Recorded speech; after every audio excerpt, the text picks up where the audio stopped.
বেগুন গাছ দিয়ে একদম বারান্দার সামনাটা আমার ভর্তি হয়ে গিয়েছে। আর যেই দেখো যে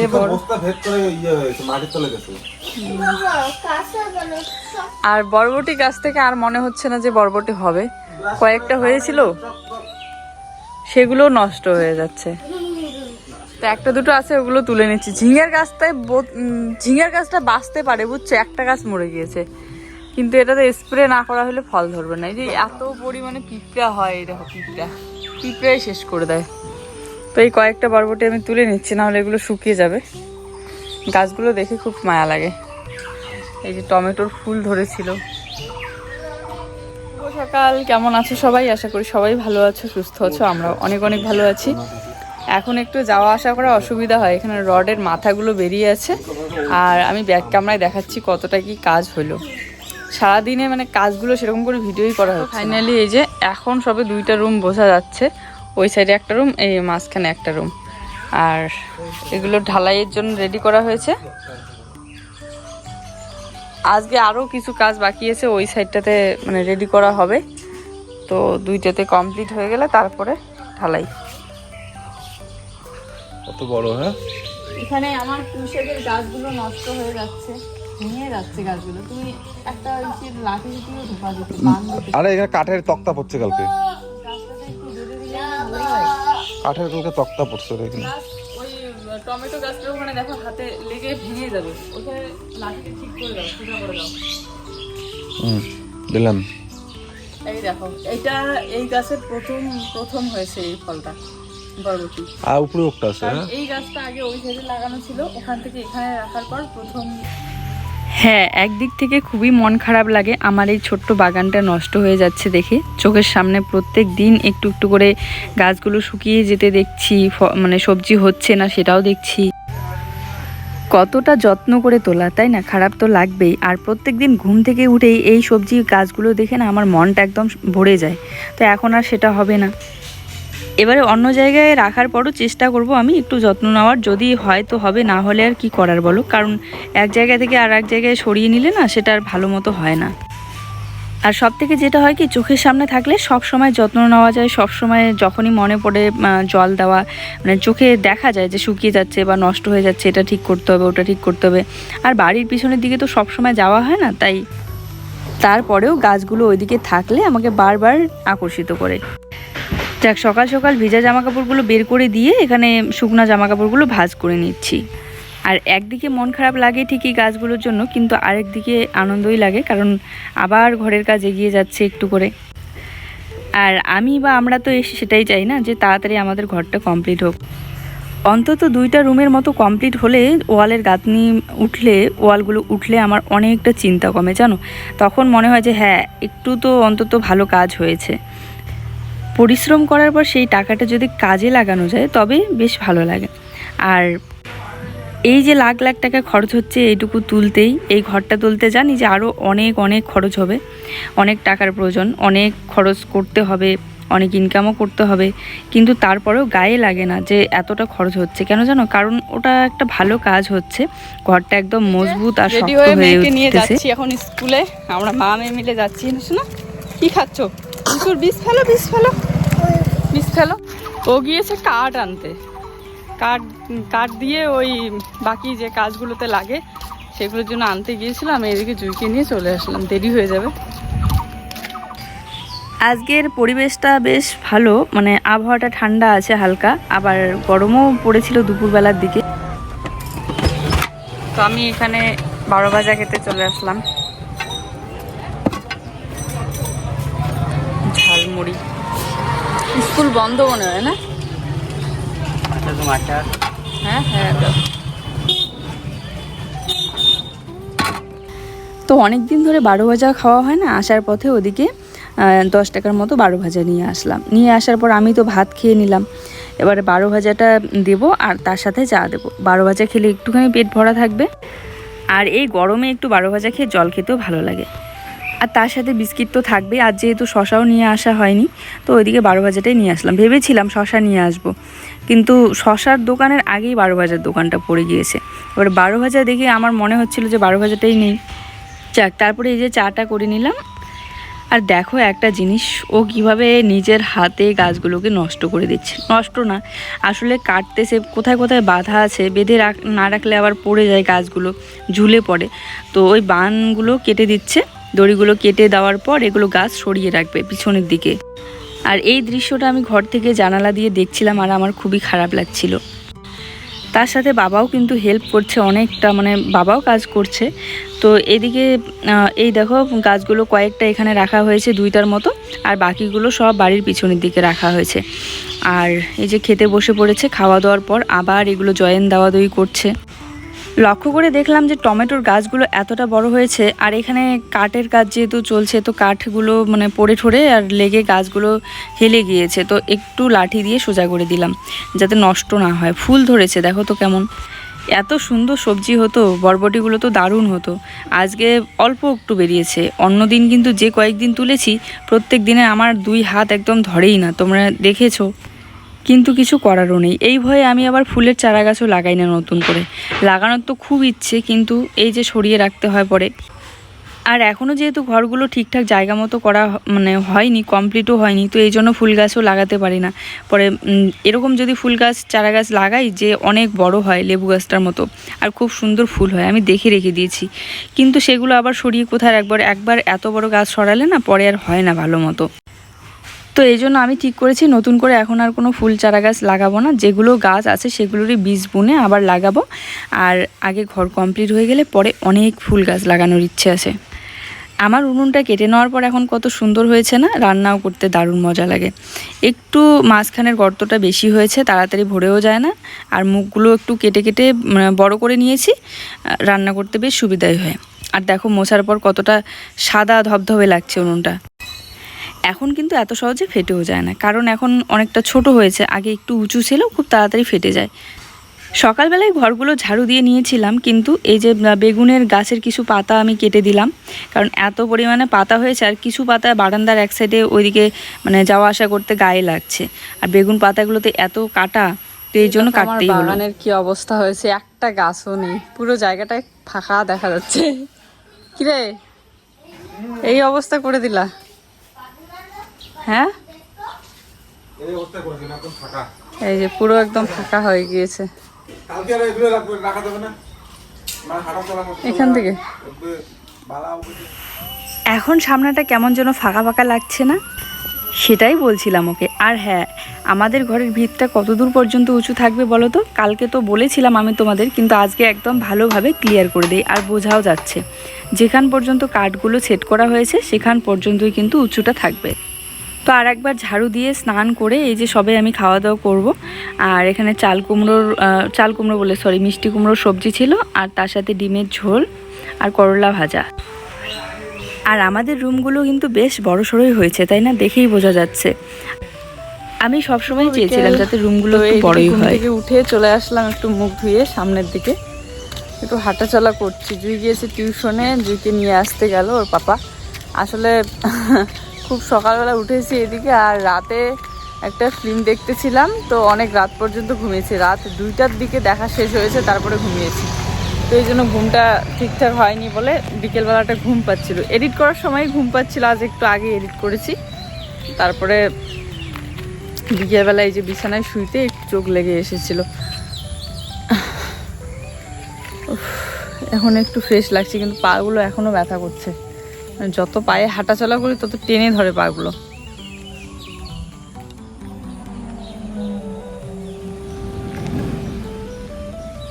বুম বুম বুম। চলো এই যে সন্ধ্যাবেলায় এখানে চা বানিয়ে নেব। দুধ নিয়ে আসলো, মা দুধটা পড়ে যাচ্ছে কেন? কাটলাম তো তার জন্য। আর তার সাথে এখানে চানাচুর নিয়ে এসেছে। আর বাবা ফোন করলো, দুধ নিয়ে এসেছিল সকালবেলা, কিন্তু মনেই ছিল না, ওভাবেই আছে। এখন আবার নিয়ে আসবে, তারপরে বাজার থেকেও নিয়ে আসবে।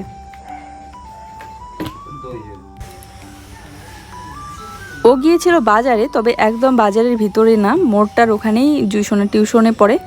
তো এই যে যাওয়ার সময় তো দাদা নিয়ে যায় দুজনকে, আর আসার সময় জুয়ের পাপাই নিয়ে আসে প্রত্যেক দিন। তো ওইদিকে বললাম দুধ নিয়ে আসতে, চা বানাবো বলে, কিন্তু মিস্ত্রি চা খাবে না, চলে গেল বাড়িতে। আর আমাদের জন্য বানিয়ে নিচ্ছি, দুধটা না হলে নষ্ট হয়ে যাবে। হ্যাঁ, এই কাচের কাপগুলোতে চা খেতে আমার ভীষণ ভালো লাগে, কারণ দেখতে কত সুন্দর লাগে বলো। জুইকে ছাতু দিয়ে দুধ গুলিয়ে দিলাম। ভুট্টার ছাতু বানিয়েছিলাম একটুখানি মিক্সচার মেশিনটাতে, ওগুলোই এখনও আছে, বেশি একটা খাওয়াও হয় না। আর আমাদের জন্য 2 কাপ চা, আর তার সাথে চানাচুর। বাবা চলে গিয়েছে বাজারে। হাঁড়ি তো পাওয়া যায় না আমাদের বাজারে, সেদিন আমি খোঁজ নিয়েছিলাম, কিন্তু ওই গামলার মতো কতগুলো স্টিলের বড় বড় পাওয়া যায় কি, যেগুলোতে ভাত রান্না করা যায়। তো নিয়ে আসতে বলেছি, দেখা যাক কখন নিয়ে আসে। কারণ এই চা করার যে হ্যান্ডেল হাতাটা আছে ওটাতে না প্রত্যেক দিন ভাত পুড়ে যায়, আর বড় একটা স্টিলের গামলা আছে ওটাতেও ভাত পুড়ে যায়। তো এবারে ভাবছি ওটা নিয়ে আসলে রান্না করার সুবিধা হবে। আর ও আস্তে আস্তে ততক্ষণ আমি সবজিটা বানিয়ে ফেলি। চলো, রাতে বানাবো ডাটা আলু শুটকি মাছ দিয়ে। এই সবজিগুলো পিসিমা নিয়ে এসেছিল, গতকালকে এসেছিল। আর এখানে ডাটা আছে, তারপরে লিচু, মিষ্টি কুমড়া সব কিছুই নিয়ে এসেছিল। আর পিসিমাদের বাড়িতে সবজি থেকে শুরু করে কাঁচা লঙ্কা সব কিছুরই গাছ আছে, প্লাস ফল তো আছেই, লিচু থেকে আম সব কিছুই। তো দিয়ে পাঠায় মাঝে মধ্যে, বাবা গেলে নিয়ে আসে, আবার পিসিমা এসেছিল সেদিন নিয়ে এসেছে। এখানে আমি নিয়ে নিলাম ডাটা রান্না করব। আর মশলার বয়ামগুলো সব এখানে আছে, কারণ দুপুরবেলা মা রান্না করেছিল। আর তার সাথে এই যে শুকনো লঙ্কার গুঁড়া, শুটকি মাছ, জিরার গুঁড়া, তেল সব কিছু নিয়ে নিলাম। বসিয়ে দিলে ওর অপেক্ষায় থাকলে আরও দেরি হয়ে যায়। আর প্রত্যেক দিন রান্না দেরি হয়ে যায়, পরে সকালবেলা ঘুম থেকে উঠতে দেরি হয়ে যায়, যেহেতু রাতে ঘুমাইতে দেরি হয়। আর কালকে তো খুব সকালবেলা উঠতেই হবে, কারণ কালকে মিস্ত্রি আসবে অনেকগুলো। কালকে আমাদের হচ্ছে ঘরের যে বিম ঢালাই, সেই ঢালাইটা হবে। আজকে তো কাঠ ঠাট লাগানো একদম কমপ্লিট, কী যে আনন্দ লাগছে বলে বোঝাতে পারবো না। তো চলো, কালকে আরও বেশি খুশি লাগবে যখন ঢালাইটা হয়ে যাবে। রান্না করার সময় যদি মশলার বয়ামগুলো হাতের কাছে না থাকে আমার ভীষণ অসুবিধা হয়, তাই সব কিছু একদম হাতের কাছে নিয়ে আর সবজি কেটে কুটে বসে পড়ি রান্না করতে। তো এই যে বয়ামগুলো সাজিয়ে নিলাম যা যা আমার প্রয়োজন। এখানে ডাটাগুলোর খোসা ছড়িয়ে নিচ্ছি। আর আজকে বিশেষ করে অনেক আনন্দ নিয়ে রান্না করছি, কারণ আজকে আমার ফাইনালি ইন্ডাকশনে রান্না করার জন্য ওই হাঁড়িটা আসবে। তো সুবিধাই হবে রান্না করতে, তাহলে আর উনুন ধরাতে হবে না অন্তত। কারণ খড়ি ভেজা থাকলেও তখন উনুনটা ধরাতেই হয় ভাতটা রান্না করার জন্য। সবজি বা এখানে করে নিলাম, গ্যাসটাও ভরানো হচ্ছে না এখন, নাকি অনেক আগে থেকে গ্যাস বুক করে রাখলে অনেক দিন পরে পাওয়া যায়। কিন্তু কয়েকদিন ধরে আমি ওকে বলছিলাম যে সিলিন্ডারটা এবারে বুক করো, কারণ মাঝে মধ্যে প্রয়োজন পড়ে, তাই না, সবসময় ইন্ডাকশনের মধ্যে রান্না করা। দাও গ্লাস দাও। গ্লাস মানে কি? ফুল। গ্লাস মানে কাঁচ, আর জুট মানে জুট পাট। ছোটটা আনছো? হ্যাঁ। কয় কেজি ধরবে? তুমি যেটা দেখে যাচ্ছ না, হ্যাঁ, এর থেকে বড় দেখে আসছি। ওই জন্য এটার দাম 400 টাকা। তো তাহলে অবশ্যই লাগবে, একজনকে নিয়ে যেতে হবে না, 1000। তো এখানে এই যে ডাটা আমি কাটতেছি। আর সবনে একটা তো এই জিনিসটা আমি দেখে রেখে দিয়েছিলাম ইন্ডাকশনে রান্না করার জন্য। হাঁড়িগুলো অনলাইনে দেখেছি, কিন্তু অনেক দাম, 800 টাকা 900 টাকা এরকম দাম। তো বাজারে সেদিন গেলাম জুইকে স্কুলে রাখতে, ওদিকে আসার সময় দাম করলাম। তো এরকমই সেম এক সাইজের ছোট আর কি আমি দাম করেছিলাম, 270 টাকা বলেছিল। এটা 350 নিচে কারেক্ট। আর হ্যাঁ, এটা একটু এক সাইজ বড়। তো এগুলো হচ্ছে স্টিলের জিনিস, ওজন করে, ওজন হিসেবে দাম করে, মানে দাম দেয় আর কি। আমি একটা অনলাইন থেকে অর্ডার করেছিলাম, প্রায় কত টাকা, 1000 টাকার মতো। হ্যাঁ, 1000 টাকা, কিন্তু সাইজে অনেক ছোট। 1000 টাকা, কিন্তু সাইজে অনেক ছোট হলো, ওটা ভারী ছিল, ভারী। হ্যাঁ, ভারীর জন্য দাম বেশি ছিল। তো এরকম দেখেও রেখে দিয়েছি অনলাইনে, 2500 টাকা দাম। এত টাকা দিয়ে তো নেওয়া সম্ভব না ইন্ডাকশনে রান্না করার জন্য। তো এটা আপাতত নিলাম। ভাত প্রত্যেকদিন পুড়ে যায়, তো গন্ধ উঠে, খাওয়াও যায় না, বিশেষ করে জুইয়ের জন্য যখন ওই অল্প করে সকালবেলার দিকে হ্যান্ডেল হাতের মধ্যে বানাই। তো চলো খুলে দেখি। তো ও বলছে যে ওর নাম্বার, যেই নাম্বারটা দেওয়া আছে ওই নাম্বারে রিচার্জ অনেক দিন থেকে করে না, তাই রিচার্জ করা না থাকলে হচ্ছে হবে না নাকি, আমি ঠিক জানিও না। আর অনলাইনে 2500 টাকা দামে দেখে রেখে দিয়েছি, এরকম কেন বললাম, কারণ ওটা আরও হয়তো মজবুত, আরও মোটা। আর আমার যেহেতু একটু বড় সাইজের প্রয়োজন সবার রান্না করার জন্য, তো এই জন্য এত বড়ই দাম বেশি অনলাইনে, তাই আমি এই দোকান থেকেই নিয়ে নিলাম। আর বাবা সকালবেলা দুধ নিয়ে এসে দোকানে রেখেছিল, কিন্তু মনে ছিল না বলে পরে এই যে সন্ধ্যার দিকে নিয়ে আসলো। আর এখন তো প্রায় রাত 9টাই বাজে, তো এখন তো ফেটে যাওয়ার কথা। বারবার বলছিল বাবা আবার ফোন করে যে দুধটা হয়তো ফেটেই যাবে, দই রেখে দিস। কিন্তু আমি ভাবলাম জাল দিয়ে দেখি, যদি ফেটে যায় তাহলে ছানা কেটে খাওয়ানো যাবে জুইকে। আর জুই সোনা ছানাটা খেতে খুব পছন্দ করে। তো দেখি যে মা ফাটেই নি একদম, এত সকালবেলার দুধ, জাল দেওয়া হয়নি, তারপরেও খুব সুন্দর মানে জাল দিয়ে নিলাম। তো এখন এটা ধুয়ে ভাত বসিয়ে দেব। আর দুধটা ঢেলে রেখে দিলাম, যেহেতু আজ অনেক দেরি হয়েছে, তো না হলে তো সন্ধ্যাবেলায় খাওয়াই দিতাম। কিন্তু এখন রেখে দিলাম, ভাত খাওয়ার পর রাতে খাবে। আজকে এই গামলাটার মধ্যে ভাত রান্না করে আমি খুব আনন্দ পেয়েছি, সত্যি কথা, কারণ এক ফোঁটাও পোড়া লাগেনি। প্রত্যেক দিন আমার ভাত পোড়া লেগে যায় এই ইন্ডাকশনের গামলার মধ্যে রান্না করলে। আর আজ কিন্তু বেশি নাড়াচাড়াও করতে হয়নি, অন্যান্য দিন তো নাড়াচাড়া করতেই থাকি। আর এই কাঠের চামচটা কিন্তু আমি ব্যবহার করি এই ভাত নাড়াচাড়া করার জন্য। এই ঘরের কোনাটাতে মনে হয় সাপ ব্যাঙ ধরেছে, কেমন করে কান্না করছিল একটু, একদম মানুষের মতো করে, না মানুষের মতো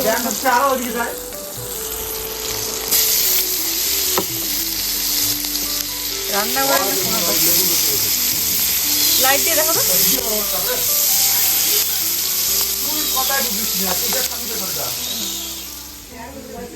কেমন কান্না মানুষের মতো। লেবু গাছটা যদি কি রে পেঁচানো, ওটা কি, ওইটা হয় না কি আরো কেমন একটা পেঁচানো দেখা যাচ্ছে না, সেই কেমন ডাক মানুষের মতো করে ডাকে। হয়তো রাজটা নড়তেছে কি,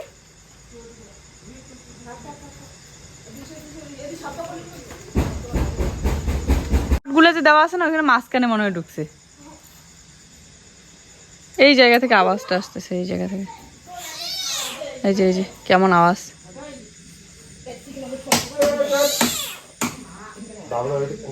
কি ভয়ঙ্কর ডাক, হ্যাঁ মনে হয়, হ্যাঁ ওই ফাঁকার মাঝখানে ঢুকছে মনে হয়।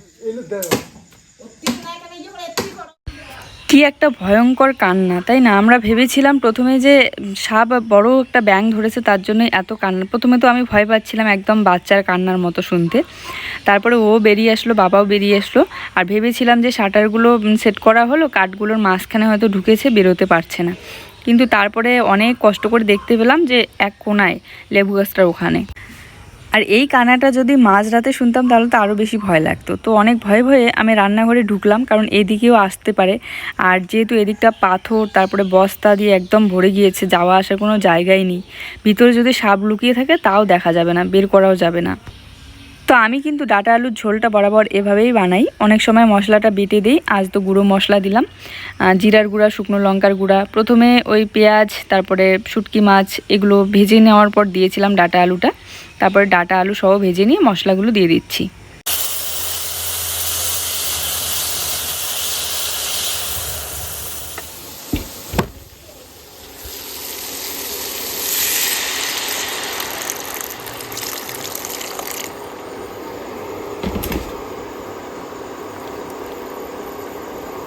এখন জল দিয়ে দিলাম, একটু ঢেকে রাখবো সেদ্ধ করার জন্য।